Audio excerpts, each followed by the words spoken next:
Welcome to the Dance to Heal podcast. I'm your host, Jenny C. Cohen. Join me as I share stories of how life is a dance.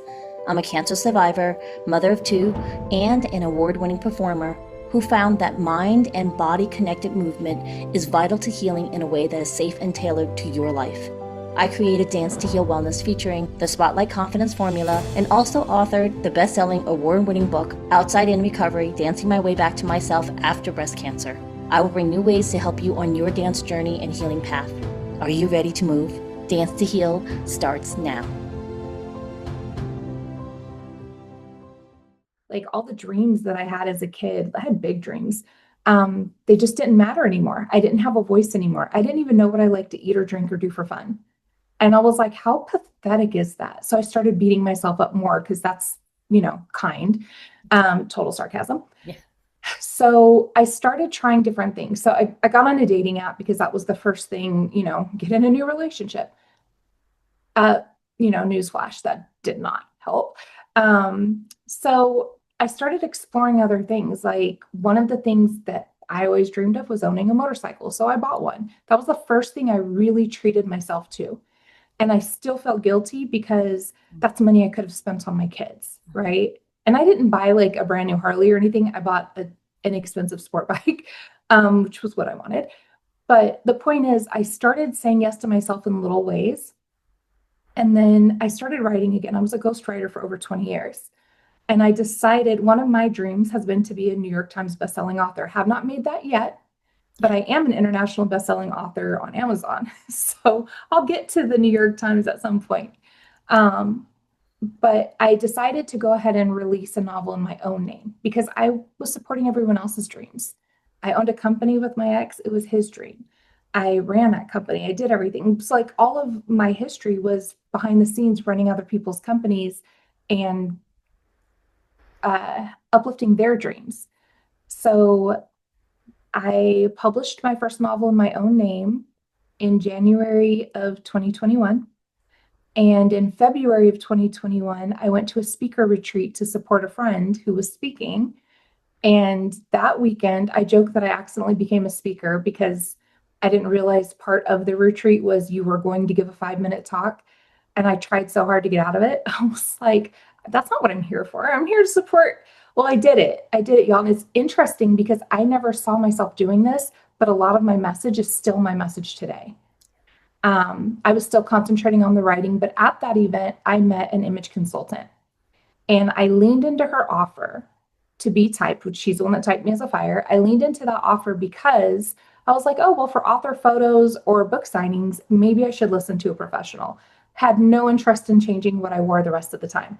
I was like, I like my black and gray closet and it's staying. She told me I was a fire and I told her she was wrong. Which in hindsight was very much a fire thing to do. I said, I don't like those colors and I don't think that those characteristics fit me. And she just kind of laughed, which now I understand why. And I said, fine, to prove you wrong, I'll wear what you suggest for a week. And she laughed again. And again, I totally get why. So I put on a top and lip color she suggested, went to meet the rest of the group for lunch. And the person I was there to support stopped mid-sentence, turned around and looked at me and went, you look amazing. This person did not take attention off of themselves to put it on me. So I was like, what just happened? So I'm looking at the other lady like, did you text her? She did that 3 times during that lunch. Well, then everybody went to the mall to go shopping together. There was, I think, 8 or 9 of us. And that was it was a really cool experience to shop with that many women who were uplifting and like cheerleading each other. Like, a few pieces that were brought into the dressing room, I was like, whose grandma's wearing that? And this lady put it on and it looked so good on her. And I was like, whoa, okay. And then I would put something on and they were like, oh my gosh. So I was like, okay, fine. Well, people around the city, this was in New Orleans, strangers started treating me different. I was like, she couldn't have texted the whole city. So maybe there's something to this. A couple months later, I went on a girls' trip to Nashville. There were 8 of us in that trip. I got more attention than any other woman on that trip. And it wasn't like the creepy guy at the bar, like, hey, baby, let me buy you a drink. It was like these young 20-somethings in passing on Broadway, like, I love your energy. And I was like, okay, like, And I'm with these beautiful women, and I'm like, what? So my friends started asking me, what's that thing you just did? Like, tell me about it again. In less than 6 months, my income doubled, more than doubled. Friends, family, and colleagues started treating me different. Like I was seen, not just looked at. But more importantly, I started to really feel like myself again. My brother probably said it best. He had no idea about any of this, but he was looking at me funny one day and he said, "You're more you than I've seen you in over 30 years. What changed?" And I was like, "I changed the colors I'm wearing." He was like, "Whatever." Like, that's stupid. But that's what happened. Well, going back to that very first shopping trip, this is how I actually got started in it, kind of. I resisted for a couple of years. She told me that very first time after I finished picking out stuff for me, I started helping pick out stuff for other people. And she was like, "Oh, you have an eye for this. Like, you should let me train you." I was like, "I don't want to do this. I'm writing." So I resisted for about 2 years. And then I finally said yes because I started paying her to type family and friends. I was like, okay, this is magic. Like, I saw a big change in my mom and another friend and another friend. I was like, okay, there's something to this. And so I finally said yes to the training so that I could just type them myself.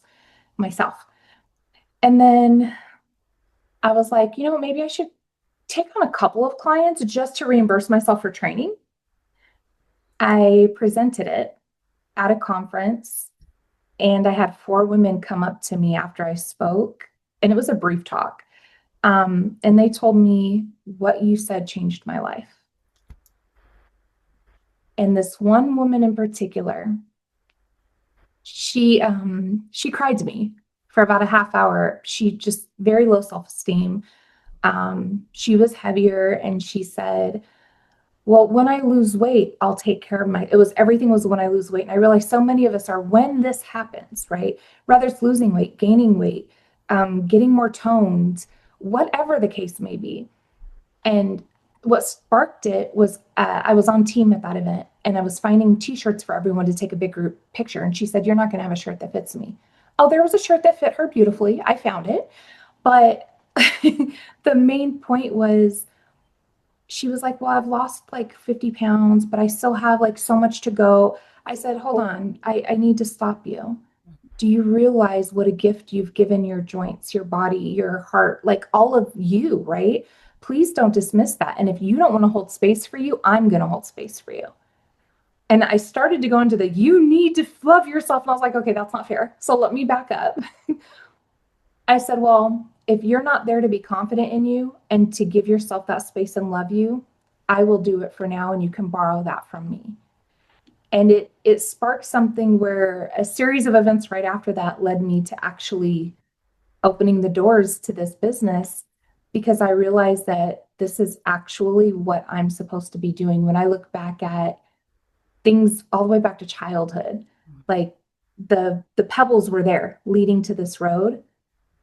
And I do believe this message is important. And I do believe that, like, y'all, I get to hold the mirror for you to see how beautiful you are from the inside out. Like, how magical is that? And I get paid to go shopping for people. Like, that's kind of cool too. So, yeah, I mean, I didn't mean for that to be as long as it was, but that is how I got here. I love that story. I loved how you shared with us the kind of where you were at when you started on the journey of understanding what your gift at this time is, and how naturally it was already in you and it just got a little bit more sculpted by the person you got the training from. Because I know I really loved the answers you gave me on things I was wondering about during my analysis, because I was drawn to rose gold. Hey folks, I only wear silver now. Like, and it's been such a huge difference. Sometimes your colors can be part of that self-love for yourself. When you know what elevates you and you're wearing those colors, it gives you permission to start putting yourself first. I don't even know how to explain it. I come from a culture, there's no such thing as individuality. Being Asian American, I know Jewish, you think I'm Jewish, Janece Cohen, all right.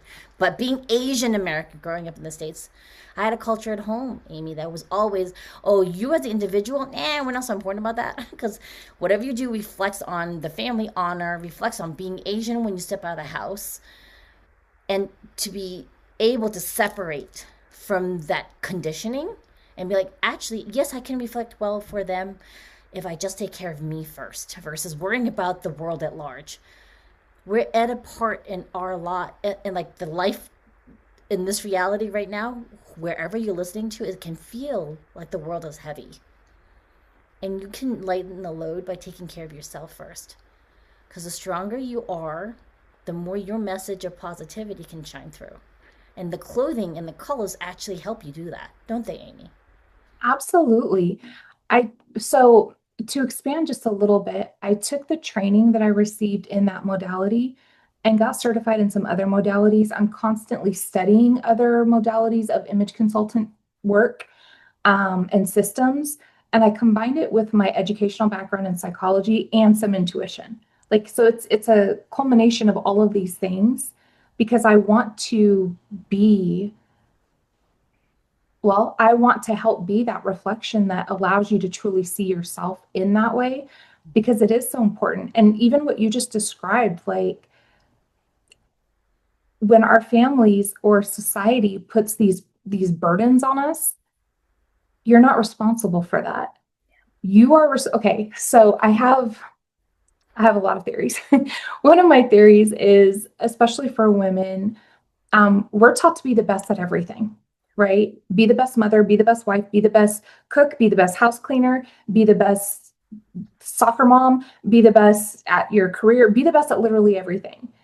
And then, so women are being quote unquote catty. This is why, in my theory and in my opinion, I believe that we're so ingrained with this, whether it's direct or indirect, be the best at everything. And then maybe you don't resonate with someone, or maybe there's some kind of little conflict between you and someone else, or they remind you of your shadow side, whatever it can be. And you're looking at her and you're like, she's a better dancer than me. Okay, well, I can't let anybody see that because then they're going to see that I'm not the best dancer. So, did you see what she was wearing today? Or did you see her haircut? Or I think that's how cattiness happens because we're projecting our own insecurities because we don't want our friends or our people to notice that person's really great at that thing. Y'all, there is no way that's exhausting. You cannot be the best at every single role you play. It took a long time for me to be able to do things that I knew I wasn't great at, like singing, not great. I just did karaoke on stage with a live band in front of like 30 people, and it was amazing. I was not great, but it was so much fun, and the vibe and the energy was great. Am I ever going to get paid to sing? Probably not. And that's okay. I actually rapped. But anyway, same difference. I love to paint, love to paint. I am not ever going to get paid to be a painter, but it's something that I enjoy. And it's okay to do things you're not the best at because there is one job you have, in my opinion, and that's to be the best you that you can be. Be the best you. Show up, like share your gifts and talents with yourself, with your friends, with your family. Going back to the affirmations that you listen to every day, I have a couple of exercises that I like to give out or encourage people to try. One kind of goes along with that when you're, the self-talk that we all have, right? When you have that self-talk going on and it's negative and tearing you apart and, oh, you're so stupid, you're so lazy, you're so whatever, whatever. Stop yourself. It takes a while, it takes practice. Stop yourself. Y'all, I did this. It was one of the hardest things I did, but my life changed whenever I got it. Stop yourself and ask, would I talk to my kids this way? Would I talk to my mom this way? Would I talk to my best friend this way? Would I talk to my clients this way? Whoever you love, name 4 or 5 people or groups of people you love. Would I talk to any of them this way? Chances are it's going to be a no to every single one of them. If you wouldn't speak to those people that way, you have no business and no right speaking to yourself that way. So then you redirect it. What would I say if this was my best friend or my client or my child? What would I say? And start talking to yourself differently. And it's like a light switch. Things change. The other thing is, I love the affirmations. I do it a little different. Look at yourself in the mirror every morning, every night, right? Before bed, when you get up, look yourself in the eye. It can be very uncomfortable at first, especially if you've never done this kind of exercise. Give yourself 3 compliments. At least one has to be on your physical appearance. So when your eyes go to that place you don't like and you start that negative self-talk, redirect. That's not what we're looking for right now. We're looking for what you do like, what you do love. I don't care if it's the same thing every time. Oh, I love your hair. I love your hair. I love your hair. Like it can be that. It could be, I love your hair. I love your smile. I love your heart. It could be any of those things, at least one physical thing. Every morning, every night, it could be different things. It could be the same things, whatever you can come up with. If you do that for 30 days, I guarantee it'll change your life. I'm going to add to that. If you have difficulty doing it, go to danceandheal.com and get my virtual free gift. Dance first and then do it. It'll be a little bit easier because some of us have an inability to look at ourselves in the mirror. Some of us have dysmorphia, which is like we just distort everything we see, and it is actually very hard to look at yourself in the mirror. I'm one of those. I'm a dancer, and I have a difficult time in the past seeing myself like my true self in the mirror. If that makes any sense. I just raised my hand. I don't know why. So then, when I dance and I get that hold of what I've been conditioned to see when I look in the mirror. I let that hold go, and then my wonderful audience. Amy has a gift for you, and what you're going to do is go to Embody Your Element. I'll spell that out: EMBODY, and then YOUR element, ELEMENT.com/3, the number 3 secrets. And that's our gift. You can even go to the description in this episode and get that link.